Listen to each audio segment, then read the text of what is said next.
Hello everyone and welcome to this week's history video brought to you by the Clinton Public Library. This week we will be ringing in the spooky season with a dose of local true crime. The article we will be covering was published in the October 9th, 1913 edition of the Daily Clintonian, and it details the mystery of an uncovered skeleton and an old case of a missing girl. The article reads, "Girl murdered and buried in Paris, Alice Hodge. Brother of young woman missing years ago, confirms Paris reports. Gives interview in Clinton office. St. Bernice and Jacksonville relatives and friends of family take great interest in the case. Isaac Troutman lives with Bartons, from whose home girl disappeared." From Friday's Daily Clintonian, that same man, now dead, carried the dark secret of a murder to his grave seemed the probable development in the case of the skeleton unearthed Monday afternoon from the side of a buggy shed that stood near the public library in Paris, Illinois.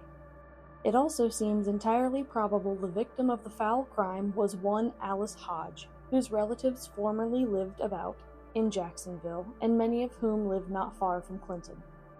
When the discovery of the skeleton brought hundreds curious viewers to the gruesome remains, physicians among these said there was plain evidence of a fracture at the base of the skull. At first, no one could think of any woman who had disappeared from Paris, but later various women were reported as having formerly mysteriously disappeared and never being heard from afterwards.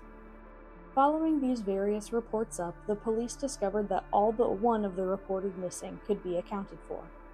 That was Alice Hodge, who had been employed in the home of Mr. and Mrs. Alex Barton, these people being remembered as having lived in the neighborhood where the skeleton was found. The police seemed convinced there was a murder and that the body was carried over to the buggy shed in the neighborhood and buried there. These known facts now make it light as day that some man was able to hide his shame in the dark crime of murder and perhaps go through life as a respectable citizen.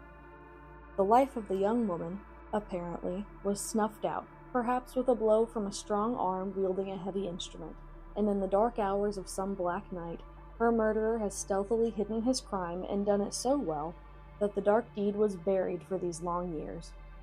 Murder will out, but it sometimes along while crying forth from a hidden grave. Investigation may tend to involve a deceased physician in the crime. The physician mentioned in this last sentence is Dr. Barton, who had employed Alice Hodge at the time and was Isaac Troutman's stepfather. The rest of the article relays first-hand accounts of an Isaac Troutman telling the community of Paris that he had taken Alice to the hospital and that she had died there and been buried on hospital grounds. A neighbor stated that, quote, "We never knew any better, though there were suspicions," implying that Isaac Troutman had killed her and gone to the home of the Bartons to cover up his crime.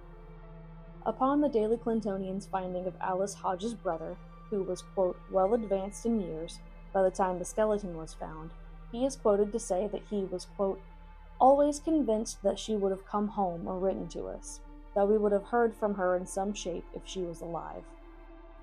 The body was identified by description given by her family, who described Alice as being 25 years old at the time of her disappearance, 5 foot 3 inches tall, and having very small feet and hands. It seems that community fascination with crime and mystery is an integral part of our local culture, and it is interesting to look back at cases like this and see where modern-day forensics technology could have provided answers. As it is, the case remained unsolved. Isaac Troutman had died 3 years before the skeleton had been found and was not able to be questioned, and the Bartons were long dead as well.